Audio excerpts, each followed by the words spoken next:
এ যেন এক আশ্চর্য ঘটনা, যাই মুখ থেকে বলা হয় তাই সত্যি হয়ে যায়। আমরা নিজেরা দিনের ভেতর কত রকম মিথ্যে কথা বলি, সেগুলো যদি সত্যি হয়ে যেত তাহলে কেমন হতো।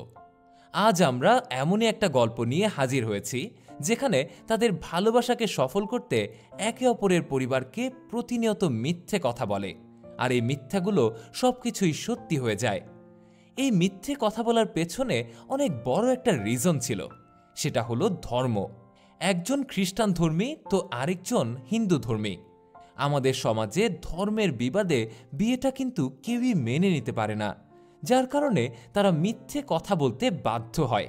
এই দুজন ভালোবাসার টানে ঠিক কতটা আর কি কি মিথ্যে কথা বলে, এবং সেই মিথ্যেগুলো কিভাবেই সত্যি হয়ে যায়, শেষ পর্যন্ত তাদের ভালোবাসা সফল হয় কিনা, দুর্দান্ত একটা রোমান্টিক আর ফানি ইমোশনাল গল্প আজ আমরা এক্সপ্লেইন করতে চলেছি। তাহলে চলুন বেশি দেরি না করে এই মুভির গল্পটা এনজয় করা যাক। গল্পের শুরুতেই দেখতে পাই আজকের গল্পের নায়ক সুন্দর প্রসাদকে। সে তড়িঘড়ি করে শার্ট পরে গাড়ি নিয়ে দৌড়ে বের হচ্ছে, কারণ তাকে দ্রুতই এয়ারপোর্টে যেতে হবে। সে নাকি আজ আমেরিকা যাবে। কিছুক্ষণের মধ্যেই সে এয়ারপোর্টে চলে আসে আর হাসি মুখে কি যেন ভাবতে থাকে। আর তখনই সিন ফ্ল্যাশব্যাকে চলে যায়, আর আমরা দেখতে পাই 1999 সালের ঘটনা। তখন সুন্দর স্কুলে পড়তো। তাদের স্কুলে একবার একটা নাটকের আয়োজন করা হয়, যেখানে উঁচু নিচু জাতপাতের বিভেদ সমাজের জন্য কতটা ভয়ানক সেই সচেতনতামূলক নাটকটিতে তারা সুন্দরভাবে অভিনয় করে ফুটিয়ে তুলছে। আর এই নাটকে সুন্দরের বিপরীতে তার ক্লাসমেট লীলা অভিনয় করেছে। তারা দুইজন খুব চমৎকারভাবে মানুষে মানুষের বিভেদ থেকে বের হওয়ার জন্য শিক্ষা কতটুকু কার্যকর সেটাই অভিনয় করে দেখায়। তাদের অভিনয় দেখে প্রত্যেকটা দর্শক অনেক মুগ্ধ হয়, তাদেরকে হাততালি দিয়ে শুভেচ্ছা জানায়, আর এতটা ভালো অভিনয় করার জন্য সবাই সুন্দরের অনেক প্রশংসা করে। অভিনয় শেষে সুন্দর বাইরে আসলে সুন্দরের বাবা মাও তাকে নিয়ে অনেক আনন্দিত হয়। ঠিক এমন সময় তাদের মাঝে একজন কোর্ট ডিরেক্টর এসে হাজির হয়। ইনার নাম শঙ্কর। শঙ্কর সুন্দরের মা বাবার সামনে সুন্দরের অনেক প্রশংসা করে বলতে থাকে, আপনার ছেলে অসাধারণ অভিনয় করেছে, ওর ভবিষ্যৎ আমি খুব উজ্জ্বল দেখতে পাচ্ছি। ও যদি অভিনয় করে তাহলে সে জীবনে অনেক ভালো কিছু করতে পারবে। ছেলের এমন প্রশংসা শুনে সুন্দরের বাবা মা খুশি হয়। তখন শঙ্কর আরও বলে, আমি আপনার ছেলেকে দিয়ে শিশু শিল্পী হিসেবে আমার সিনেমায় কাজ করাতে চাই, আর এই কাজের সুবাদে আমি ওকে আমেরিকায় নিয়ে যাব। এই কথা শুনে সুন্দরের মা তো রাজি হয়ে যায়, কারণ সকল বাবা মাই চায় তার সন্তান ভালো কিছু করুক। কিন্তু আমেরিকায় পাঠানোর জন্য সুন্দরের বাবা রাজি হয় না। তারপর তারা যখন বাড়ি ফিরে আসে, সুন্দরের মা সবাইকে অনেক বোঝানোর চেষ্টা করে, আর এক পর্যায়ে সুন্দরের বাবা এবং তার দাদি রাজি হয়ে যায়। এসব কিছু দেখে সুন্দর মনে মনে অনেক খুশি হয়। সেই সাথে তার অ্যাক্টিংয়ের ডেভেলপমেন্ট করার জন্য সে প্রতিনিয়ত প্র্যাকটিস করতে থাকে। এমনকি সুন্দরের আমেরিকা যাওয়ার কথাও সে তার স্কুলের সকল বন্ধু বান্ধবীকেই জানিয়ে দেয়। এভাবেই কিছুদিন পর সুন্দরের আমেরিকা যাওয়ার ডেট চলে আসে। সুন্দরের মা তখন তাকে পরিপাটি করে রেডি করিয়ে দিতে থাকে, আর এমন সময় ঘটে যায় এক বিপত্তি। সুন্দরের বাবা কোথা থেকে হাতে একটা পেপার নিয়ে এসে হাজির হয়, আর রাগ করে চিৎকার করে সুন্দরীর মাকে বলতে থাকে, শঙ্কর কোনো কোর্ট ডিরেক্টর না, সে একটা চিটার। অভিনয়ের সুযোগ করে দেবে বলে বাচ্চাদেরকে নিয়ে সে দিল্লিতে পাচার করে দেয়। এসব কথা জানতে পেরে সবাই অনেক কষ্ট পায়। সুন্দরও ভেতর থেকে অনেকটাই ভেঙে পড়ে, তার অভিনেতা হওয়ার স্বপ্ন মাটিতে মিশে যায়। এই ঘটনার পর যখন সুন্দর স্কুলে যায়, তখন তার স্কুলের বন্ধু বান্ধব ক্লাসমেটরাও তাকে বাজেভাবে খ্যাপাতে থাকে। এতদিন যারা সাপোর্ট করছিল, আজ তারাই সুন্দরকে এমনভাবে বাজে মন্তব্য করছে। সুন্দরের এমন পরিস্থিতিতে কেউই যখন তাকে সাপোর্ট করছিল না, তখন তার বাবা মাই তাকে সাপোর্ট করে। কেননা সুন্দর তার পরিবারের একমাত্র ছেলে সন্তান, বংশের প্রদীপ। তার বাবা মা সুন্দরের অনেক দেখভাল করতে শুরু করে, কেননা তাদের পরিবারটাকে সুন্দরী আগ বাড়িয়ে নিয়ে যাবে। যার কারণে সুন্দরের মঙ্গলের জন্য তার বাবা মা সবসময় পূজা অর্চনা করতে থাকে। সবসময় সুন্দরকে এভাবে বেঁধে রাখার জন্য সে অনেক বিরক্ত হয়ে যায়। এইভাবেই সে দিনের পর দিন বড় হতে থাকে। একদিন রাগ হয়ে সুন্দর তার স্কুটি নিয়ে বাইরে বের হলে হঠাৎ করেই সে অ্যাক্সিডেন্ট করে, আর এই ঘটনার পর থেকে সুন্দরের পরিবার তার স্কুটি চালানো বন্ধ করে দেয়। কি এক বিপত্তি! তো এইভাবেই সুন্দরের একটা প্রাইভেট কোম্পানিতে চাকরি হয়, আর সে তার লাইফের এই সমস্ত ঘটে যাওয়া ঘটনাগুলো তার কলিগ সোনিয়াকে বলতে থাকে। কিছুদিন পর দেখা যায় সুন্দরের অফিস থেকে আমেরিকা যাওয়ার একটা সুযোগ আসে। সুন্দরের তো ছোটবেলার স্বপ্ন যে সে আমেরিকা যাবে, কিন্তু দুর্ভাগ্যবশত সুন্দরকে তার অফিস থেকে সিলেক্ট করে না, করে তার কলিগ সোনিয়াকে। এটা জানার পর সুন্দরের মন আবারও ভেঙে যায়, তাই সে দ্রুতই তার কলিগের কাছে আসে, তাকে বোঝাতে থাকে তুমি এই আমেরিকার যাওয়ার প্ল্যানটা ক্যান্সেল করে দাও, অফিসে বলবে তোমার দাদি মারা গেছে, আর সেই জায়গায় আমাকে সুযোগ করে দেবে, কেননা আমার ছোটবেলা থেকেই স্বপ্ন যে আমি আমেরিকা যাব। তখনই সোনিয়া বলে ওঠে, আরে আমার তো দাদি বেঁচে আছে, তাহলে আমি কেন এত বড় একটা মিথ্যে কথা বলতে যাব? তুমি আমাকে সত্যি করে বলো তো, তুমি আমার কাছে কি লুকাচ্ছ? তোমার এই আমেরিকা যাওয়ার পেছনের আসল কারণটা কি? লীলারা ছিল দুই বোন। তার বড় বোন পুষ্পা সাগর নামে একটা ছেলেকে ভালোবাসত, যেটা লীলাদের বাড়িতে জানাজানি হয়ে যায়, কিন্তু তাদের বাবা মা তো কেউই রাজি হয় না। অবশেষে লীলা তার বাবা মাকে অনেক বোঝানোর পর তার বাবা মা পুষ্পার সাথে সাগরের বিয়ে দিতে রাজি হয়। তারপর তাদের বিয়ের ডেট ঠিক করে। এরপর বিয়ের দিন লীলা তার বয়ফ্রেন্ড বমসিকে দাওয়াত দিয়ে নিয়ে আসে তাদের ব্যাপারে বাড়িতে কথা বলার জন্য, কিন্তু লীলার বয়ফ্রেন্ড তাকে ফোন করে জানায় সে এখনও বিয়ের জন্য পুরোপুরি প্রস্তুত নয়, তার আরও কিছুটা সময় লাগবে। তাই লীলার কাছে সে 1 বছর সময় চেয়ে নেয়। এক পর্যায়ে লীলা তার ভালোর জন্য তাকে 1 বছর সময় দেয়। এইভাবেই তাদের সময়গুলো কাটতে থাকে।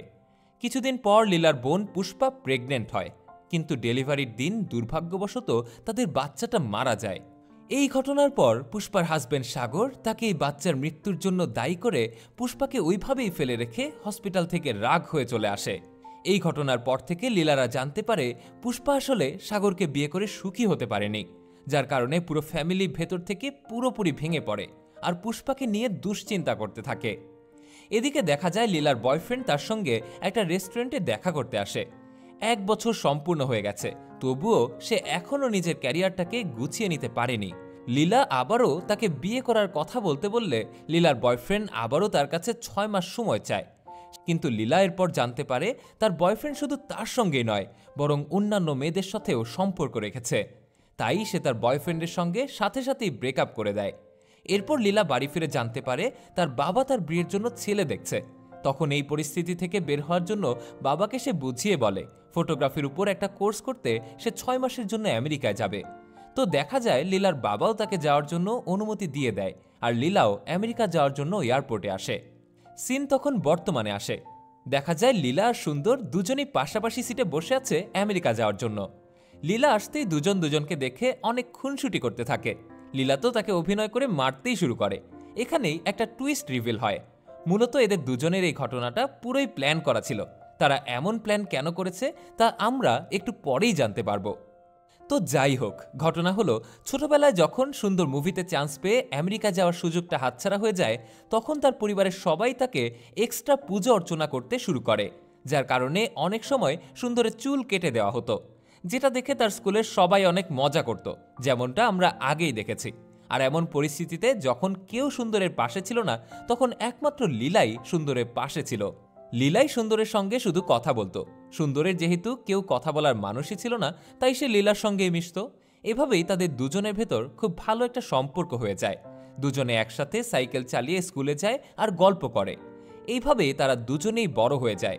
মনে মনে সুন্দর লীলাকে ভালোও বেসে ফেলে এবং সে সিদ্ধান্ত নেয় ভালো একটা দিন দেখে সে লীলাকে প্রপোজ করবে। কিন্তু এই সময় প্রপোজ করতে গিয়েই দেখে লীলা একটা ছেলেকে পছন্দ করে এবং সুন্দরের সঙ্গে সে তার পরিচয় করিয়ে দেয়। এমন একটা পরিস্থিতিতে সুন্দরের আর লীলাকে প্রপোজ করা হয়ে ওঠে না। সে তার মনের কথা না জানিয়েই সেদিন বাড়ি ফিরে আসে এবং লীলা থেকে অনেকটাই দূরে সরে যেতে থাকে, কারণ লীলার কাছাকাছি থাকলে তার অনেক খারাপ লাগে। এরপর দেখা যায় লীলা তার বয়ফ্রেন্ডের সাথে ব্রেকআপ করে দেওয়ার পর সুন্দরকে অনেক বেশি মিস করতে থাকে। তো যাই হোক, কিছুদিন পর দেখা যায় সুন্দরের অফিসের বস তাকে তার কোম্পানির মডেল হওয়ার জন্য অনেক রিকোয়েস্ট করে। সুন্দর প্রথমে রাজি না হলেও এক পর্যায়ে সে রাজি হয়। তো পরের দিন সুন্দর মডেলিংয়ের জন্য রেডি হয়ে পোজ নিয়ে দাঁড়ালে দেখতে পায় তার ফটোগ্রাফার লীলা এসে সেখানে হাজির হয়েছে। এতদিন পর দুজন দুজনকে দেখে তো অনেকটাই চমকে যায়। এরপর থেকে আবারও তাদের দুজনের ভেতর খুব সুন্দর একটা সম্পর্ক তৈরি হয়। তারা আবারও দুজন প্রতিদিন দেখা করে সময় কাটাতে থাকে। তো একদিন তারা কফি খেতে খেতে সুন্দর জিজ্ঞেস করে লীলার বয়ফ্রেন্ডের কথা। তখন লীলা বলে, আমার তার সাথে অনেক আগেই ব্রেকআপ হয়ে গেছে, কারণ আমি তার ফোন চেক করে জানতে পেরেছিলাম সে অন্যান্য মেয়েদের সঙ্গে রিলেশনশিপে ছিল। সেই দিনের পর দিন লীলাকে ঠকাচ্ছিল। এই কথা বলতে বলতে লীলার প্রচণ্ড মন খারাপ হয়। সুন্দর তখন তাকে সান্ত্বনা দেয় এবং এরপর থেকেই তাদের মডেলিংয়ের কাজ আর ফটোগ্রাফির কাজ খুব পারফেক্টলি করতে থাকে। এই কাজে তারা দুজন বেশ ভালোও করে। সকলেই তাদের অনেক প্রশংসা করে। সুন্দরের এসব চমৎকার ছবি রাস্তার বড় বড় বিলবোর্ডে টানানো হয়, যেটা দেখে সুন্দরের মাও অনেক খুশি হয়। এভাবেই কেটে যায় বেশ কিছুদিন। তারপর দেখতে দেখতে লীলার জন্মদিনের দিন চলে আসে। ওই দিন লীলাকে সুন্দর একটা গিফট দেয়, যেটা পরবর্তীতে লীলা খুলে দেখতে পায় তার ভেতরে একটা চিরকুট লেখা আছে। আয়ারল্যান্ডের ওই দ্বীপের সেই ছবিটার সঙ্গে মিলিয়ে সে দেখতে পায় আয়ারল্যান্ড আর এই চিরকুটের হাতের লেখা একদমই এক। এতদিন লীলা শুধু সুন্দরকে সন্দেহ করত যে এই কার্ডটা সুন্দর দিয়েছিল। আজ সে পুরোপুরি নিশ্চিত হলো এই কার্ডটা সুন্দরই তাকে দিয়েছে, যেটা জানতে পেরে লীলা প্রচণ্ড খুশি হয়, কারণ এতদিন সে এই আয়ারল্যান্ডের ছবি দেওয়া মানুষটাকেই খুঁজছিল। এইভাবে তারা একে অপরের সাথে আরও বেশ কিছু সময় কাটায়। এতে করে লীলা তার এক্স বয়ফ্রেন্ডের কথা পুরোপুরি ভুলে যায়। তো যাই হোক, কিছুদিন পর লীলা আর সুন্দর তাদের একটা বন্ধুর বিয়ের দাওয়াতে দুজনে মিলে একসঙ্গে কেরালাতে যায়। সেখানে গিয়ে লীলা কথায় কথায় জিজ্ঞেস করে, এতদিন কেন তুমি তোমার মনের কথা আমাকে বলনি? সুন্দর উত্তর দেয়, তোমার তো বয়ফ্রেন্ড আছে, এটা জেনে আমি তোমাকে এই কথাগুলো বলার সাহসই পাইনি। এজন্য সে লীলাকে কোনো কিছু না জানিয়ে দূরে চলে যায়। এসব কথা শোনার পর লীলা সুন্দরকে বিয়ে করার প্রস্তাব দেয়। সুন্দরও আর কোনো কিছু চিন্তাভাবনা না করে বিয়ে করতে রাজি হয়ে যায়। কিন্তু এ সব কিছুর মাঝে বিপত্তি ঘটে, কারণ দুই পরিবারই ধর্ম নিয়ে খুব সিরিয়াস। কেউই অন্য ধর্মের বিয়েতে সম্মতি দেয় না। এমনকি সে তার বাড়িতে এসে কনভিন্স করারও সুযোগটাও পায় না। লীলা বাড়িতে ফিরলে তার বড় বোন পুষ্পার কাছে সে শুনতে পায় তার বাবা জোসেফ নামের একটা ছেলের সাথে লীলার বিয়ে ঠিক করেছে। এই কথা জানতে পেরে লীলা বুঝতেই পারে না এখন সে কি করবে। তাই সে সুন্দরের সঙ্গে দেখা করে তাকে সমস্ত বিষয়টা খুলে বলে। আর তখন তারা দুজন মিলে প্ল্যান করে তারা তাদের দুই পরিবারকে তাদেরকে বিয়ে দেওয়ার জন্য কনভিন্স করবে। কিন্তু তারা যাই প্ল্যান করে না কেন সবকিছুই ফ্লপ হয়, কোনোটাতেই কাজ হয় না। এরপর লীলা বিয়ের দিন এগিয়ে আসলে তারা দুজনে মিলে প্ল্যান করে তারা দুজন একসঙ্গে একটা বাহানা করে আমেরিকা চলে যাবে, যাতে তাদের হাতে তারা কিছুটা সময় পায় তাদের ফ্যামিলির মানুষদের কনভিন্স করার জন্য। তো তাদের প্ল্যান মতোই তারা আমেরিকা যাওয়ার জন্য এয়ারপোর্টে এসে হাজির হয়, যেমনটা আমরা একটু আগেই দেখেছি। তারা দুজন আগে থেকেই প্ল্যান করে এয়ারপোর্টে এসেছে। তো যাই হোক, তারা দুজন একসাথে প্লেনে করে তাদের স্বপ্নের দেশ আমেরিকায় চলে আসে। কিন্তু তারা যে আইল্যান্ডে বিয়ে করতে চায় সেখানে এসে দেখতে পায় দুর্ভাগ্যবশত সেই আইল্যান্ডটা এখন বন্ধ আছে। তাই তারা দুজনেই অনেক কষ্ট পায়। এরপর তারা দিকবিদিক শূন্য হয়ে একটা জায়গায় এসে সিদ্ধান্ত নেয় আর কোনো প্ল্যান করে পরিবারকে জানাবে না, বরং এবার সরাসরি তাদের দুজনের ভেতর সম্পর্কের কথা জানিয়ে দেবে। তো তারা দুজনেই দুজনের পরিবারকে ফোন করে, তাদের দুজনের ভেতর রিলেশনের ব্যাপারে জানিয়ে দেয়। কিন্তু দেখা যায় দুজনের পরিবারই তাদের ফোনের কোনো প্রকার রেসপন্স করে না, বরং তাদেরকে কোনো কিছু না বলেই ফোনটা কেটে দেয়। এরপর তাদের আমেরিকা থেকে দেশে ফিরে আসার সময় হয়ে যায়। কোনো কিছু উপায় না পেয়ে এবার তারা প্ল্যান করে এমন একটা মিথ্যে কথা বলবে যেটা শুনে তাদের পরিবারের সবাই তাদের মেনে নেবে। তো তারা প্ল্যান করে লীলা বাড়িতে ফিরে এসেই বলবে সে সুন্দরের বাচ্চার মা হতে যাচ্ছে, অর্থাৎ লীলা প্রেগনেন্ট। এবং সুন্দর তার বাসায় জানাবে তার এমন একটা রোগ হয়েছে যাতে সে কোনোদিনই বাবা হতে পারবে না। এরপর তারা দুজন একসাথে দেশে ফিরে আসে। সুন্দর লীলাকে তার বাড়িতে পৌঁছে দিয়ে নিজের বাড়িতে ফিরে দেখতে পায় তার পরিবারের লোকজন সবাই সুন্দরের জন্য পূজার আয়োজন করছে। আর এদিকে লীলা বাড়িতে এসে ব্যাগ নিতে গিয়ে দেখে তার ব্যাগ সুন্দরের ব্যাগের সাথে এক্সচেঞ্জ হয়ে গেছে। লীলা সাথে সাথেই সুন্দরকে ফোন দিয়ে খবরটা জানিয়ে দেয় আর ব্যাগটা সাবধানে রাখতে বলে। ঘরে আসতেই সুন্দর জানতে পারে তার বাবা মন্দিরে গেছে তার জন্য পূজা করতে। আর এই পূজা শেষ হলে সুন্দরের বাবা তাদের আশেপাশে পাড়া মহল্লায় যারা আছে মন্দিরের সবাইকে বলে দেবে সুন্দর আর কোনোদিনও বাবা হতে পারবে না, তাই তার জন্য যেন সবাই প্রার্থনা করে। এই কথা শুনে সুন্দর পুরোই অবাক হয়ে যায়। যেহেতু ঘটনাটা মিথ্যে, তাই কি করে সুন্দর তার বাবাকে থামাবে এটা বুঝেই উঠতে পারে না। কোনো উপায় না পেয়ে সুন্দর একটা বাইসাইকেল নিয়েই তার বাবাকে থামানোর জন্য মন্দিরের উদ্দেশ্যে বেরিয়ে পড়ে। এদিকে দেখা যায় সুন্দর মন্দিরে পৌঁছানোর আগেই সুন্দরের বাবা তাদের বাড়িতে ফিরে আসে, কিন্তু কারোর সাথে দেখা হয় না। অন্যদিকে লীলা বাড়িতে তার প্রেগনেন্সির ব্যাপারে বললে লীলার মা অনেক রেগে যায়, তাকে বকাবকি করে অনেক কথা বলতে থাকে। সেই সাথে তার প্রেগনেন্সি টেস্ট করানোর জন্য লীলাকে বাথরুমে পাঠায়। এমন বিপাকে পড়ে লীলার তো পুরো মাথায় হাত। সে দ্রুতই সুন্দরকে কল করে। সুন্দর বলে, তুমি কোনো মতে কোল্ড ড্রিঙ্কস দিয়ে তোমার প্রেগনেন্সি টেস্টটা পজিটিভ করে নাও। তো লীলা বাঁচার জন্য এবারের মতো কোল্ড ড্রিঙ্কস মিলিয়ে তার রিপোর্টটা পজিটিভ করে ফেলে। তো যাই হোক, সুন্দরের বাবা বাড়িতে ফিরতেই সুন্দরের মা সুন্দরকে ফিরে আসার জন্য ফোন করে। সুন্দরের মা তাকে বলে, তোর বাবা ফিরে এসেছে, আর বাড়ির সবাইকে তুই যে কোনোদিন বাবা হতে পারবি না এই বিষয়টা বলতে যাচ্ছে। তখনই সুন্দর তার মাকে অনেক রিকোয়েস্ট করে বলে, শোনো তো, তুমি বাবাকে এই কথা বলতে নিষেধ করো। ছেলের কথা মতো সুন্দরের মা সুন্দরের বাবাকে বলে, আরে তোমার ছেলে অ্যাক্সিডেন্ট করেছে। এদিকে দেখা যায় সুন্দর এবার সত্যি সত্যি অ্যাক্সিডেন্ট করে। এমন সময় সুন্দরের বাড়িতে ছোট্ট একটা বাচ্চা সুন্দরের আলমারি থেকে লীলার দেয়া লাগেজটা সবার সামনে খুলে ফেলে। এখানে লীলার কাপড় চোপড় সহ সুন্দরের সঙ্গে লীলার ছবিগুলো সবার সামনে পড়ে যায়।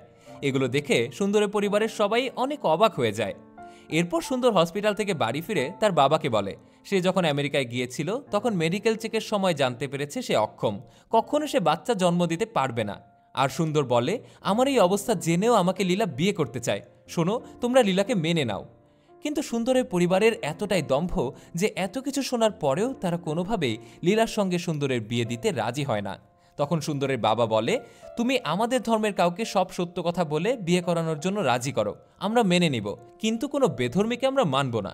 এমনটা করতে সুন্দর রাজি না হলে সুন্দরের বাবা তাকে সন্দেহ করে আরেকবার চেক আপ করাতে বলে। এদিকে লীলার পরিবার লীলার প্রেগনেন্সি কথা জেনে দ্রুতই জোসেফের সঙ্গে তার বিয়ের কাজটা সেরে ফেলতে চায়। তো দেখা যায় আবারও তাদের দুজনের প্ল্যান পুরোপুরি ফ্লপ হয়ে যায়। এমনই এক পরিস্থিতিতে সুন্দর সিদ্ধান্ত নেয় যে জোসেফের সঙ্গে কথা বলে তাকে দুজনের সম্পর্কে বিষয়টা খুলে বলবে, যাতে জোসেফ লীলাকে বিয়ে করতে রাজি না হয়। কিন্তু এখানেও তার প্ল্যান কোনো কাজেই লাগে না, কারণ জোসেফ জেনে শুনেই লীলাকে বিয়ে করতে রাজি হয়েছে, আর সে আগে থেকেই জানে লীলা প্রেগনেন্ট। তখন সুন্দর জোসেফকে বলে, আসলে আমরা দুজন বিয়ে করতে চাই, এই সমস্ত মিথ্যে কথা বলেছিলাম, আসলে লীলা প্রেগনেন্ট নয়, আমাদের ভেতরে কোনো প্রকার শারীরিক সম্পর্কই হয়নি। এই কথা শুনে জোসেফ লীলার বাড়িতে এসে উল্টো লীলা প্রেগনেন্ট না এই কথাটা প্রমাণ করতে চায়। সে লীলার বাবার সামনে বলে, আপনার মেয়েকে বাইবেল ছুঁয়ে বলতে বলুন তো সে প্রেগনেন্ট কিনা। এমন বাড়াবাড়ি দেখে লীলার বাবা মনে করে হয়তো জোসেফ তার মেয়েকে অসম্মান করছে, তাই এক পর্যায়ে লীলার বাবাই এই সম্পর্কটা ভেঙে দেয়। এদিকে সুন্দর লীলার বাড়িতে এসে লীলার বাবার সঙ্গে কথা বলে তাদের বিয়ের জন্য রাজি করাতে চায়, কিন্তু তাতেও তারা ব্যর্থ হয়। লীলার বাবা কোনো মতেই তার মেয়ের বিয়ে সুন্দরের সঙ্গে দিতে চায় না।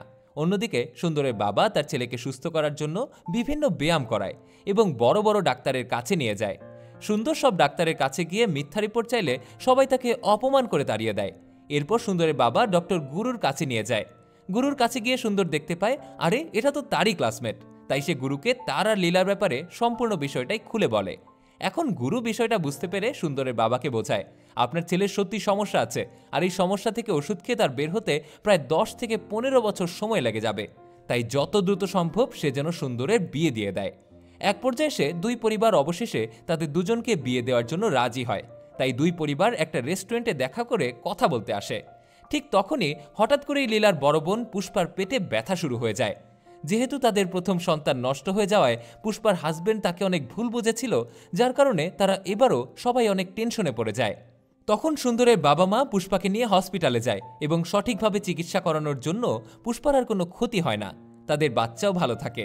এর ফলে দুই পরিবারের সম্পর্ক তুলনামূলকভাবে অনেক ভালো হয়ে যায়। কিছুদিন পর পুষ্পার বাচ্চা সুস্থ সবলভাবে ডেলিভারি হয়। এটা দেখে সবাই অনেক খুশি হয়। এতদিনে দুই পরিবারের সম্পর্ক ভালো হয়, তারা একে অপরের বাড়ি যাতায়াত করাও শুরু করে। তো যাই হোক, একদিন লীলার মা কেনাকাটার জন্য শপিং মলে আসলে সেখানে তার সঙ্গে জোসেফের দেখা হয়ে যায়। আর জোসেফ তখন লীলার মাকে সম্পূর্ণ সত্যি কথাটা খুলে বলে। লীলা আসলে প্রেগনেন্টই নয়, যেটা জানতে পেরে লীলার মা তো অবাক হয়ে যায়। লীলার মা বুঝতে পারে না তার মেয়ে সত্যি কথা বলছে নাকি জোসেফ সত্যি কথা বলছে। লীলাকে পরীক্ষা করার জন্য লীলার মা তখন তাকে হসপিটালে চেক আপ করাতে নিয়ে আসে। এরপর সুন্দর তার বাসায় ফিরে তার দাদির কাছে জানতে পারে সুন্দরের বাবা লীলার বাড়িতে তার বাবার সঙ্গে সুন্দরের অক্ষমতার সেই ব্যাপারে কথা বলতে গেছে, কারণ শুধুমাত্র মেয়ে নয়, মেয়ের বাবারও জানা উচিত তার ছেলের সমস্যা আছে। এই কথা জানতে পেরে সুন্দর তার বাবাকে ফোন করে এই কথা লীলার বাবাকে বলতে নিষেধ করে। ঠিক তখনই সুন্দরের কাছে আবারও লীলার ফোন আসে। লীলা তার ফোন করে জানায় সে সত্যি সত্যি চেক আপ করে জানতে পেরেছে যে লীলা প্রেগনেন্ট। আর এটা শুনে সুন্দর তো পুরো থ হয়ে যায়। তাদের ভেতর তো ফিজিক্যাল কোনো রিলেশনই হয়নি, তাহলে লীলা প্রেগনেন্ট হলো কি করে? তখনই সুন্দরের মনে পড়ে সে ছোটবেলা থেকে আজ পর্যন্ত যা যা মিথ্যে কথা বলেছে সবকিছুই সত্যি হয়ে গেছে। এই যেমন সোনিয়ার দাদি মারা গেছে, তার অ্যাক্সিডেন্ট হয়েছে, আর এখন লীলা প্রেগনেন্টও হয়ে গেছে। অন্যদিকে সুন্দরের বাবা আবারও গুরু ডাক্তারের কাছে গিয়ে জানতে পারে এই ডাক্তার সুন্দরের ছোটবেলার বন্ধু। সে সুন্দরের কথা মতো তার বাবাকে ভুল রিপোর্ট দিয়েছিল। এদিকে লীলার বাবা মা ডক্টরের কাছে গেলে ডক্টর তাদেরকে জানায় তার মেয়ে প্রেগনেন্ট নয়, বরং তার মেয়ের পেটে টিউমার হয়েছে।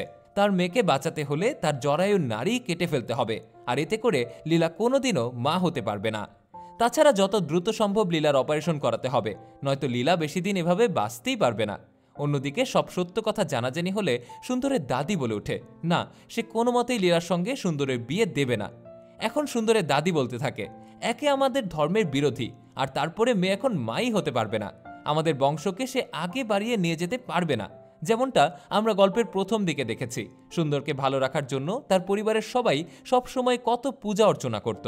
তবে এই কথার প্রতিবাদ করে সুন্দরের মা তার শাশুড়ি আর সুন্দরের বাবাকে বোঝায়, তোমরা এতদিন তোমার ছেলের সমস্যা ছিল তাই ওই মেয়েকে বউ করার জন্য রাজি হয়েছিলে, কিন্তু যখনই জানতে পারলে তোমার ছেলের কোনো সমস্যা নেই বরং ওই মেয়ের সমস্যা, তখনই তোমরা ওই মেয়েকে বিয়ে করাতে রাজি হচ্ছ না। তোমরা সবসময় শুধু নিজের স্বার্থটাই দেখছো। এই সমস্ত কথা শোনার পর এক পর্যায়ে সুন্দরের দাদি আর বাবা লীলার সঙ্গে তাদের ছেলের বিয়ে দেওয়ার জন্য রাজি হয়ে যায়। যাই হোক, সুন্দর ছুটে যায় লীলার সঙ্গে দেখা করার জন্য। তখন লীলার বাবাও তাদের মেয়েকে সুন্দরের সঙ্গে বিয়ে দেওয়ার জন্য রাজি হয়। সেই সাথে বলে, তোমরা যদি মিথ্যে কথা না বলতে তাহলে আমরা লীলার চেক আপ করাতে জানতাম না, আর জানতেও পারতাম না যে সে অসুস্থ, আর চিকিৎসার ব্যবস্থাও করতে পারতাম না। এরপর সুন্দর ক্যাবিনের ভেতরে গিয়ে লীলাকে এই অবস্থায় দেখে জড়িয়ে ধরে।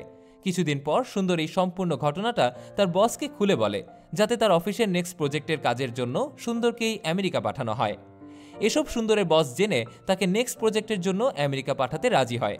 তারপর তারা দুজন আমেরিকাতে গিয়ে তাদের স্বপ্নের সেই আইল্যান্ডে বসে বিয়ে করে।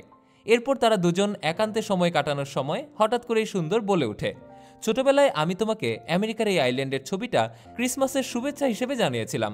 তখন লীলা মুচকি হেসে বলে, সেটা আমি অনেক আগে থেকেই জানি, কারণ আমি তোমার হাতের লেখা মিলিয়ে দেখেছিলাম, আর আমি তোমাকে এতদিন এইসব কিছুই বলিনি। এই কথার মাধ্যমেই আজকের গল্পটা এখানেই শেষ হয়ে যায়। তো আজকের গল্পটা আপনাদের কেমন লেগেছে অবশ্যই আমাদের জানাতে ভুলবেন না। সত্যিকারের ভালোবাসা আসলে কখনোই হেরে যায় না। দেখা হবে পরবর্তী ভিডিওতে, সে পর্যন্ত ভালো থাকবেন। আর আমার চ্যানেলে যদি নতুন হয়ে থাকেন তাহলে অবশ্যই সাবস্ক্রাইব করে দেবেন। এমন নিত্য নতুন এক্সপ্লেইন পাওয়ার জন্য আমাদের চ্যানেলের সাথেই থাকুন। ভালো থাকবেন, সুস্থ থাকবেন।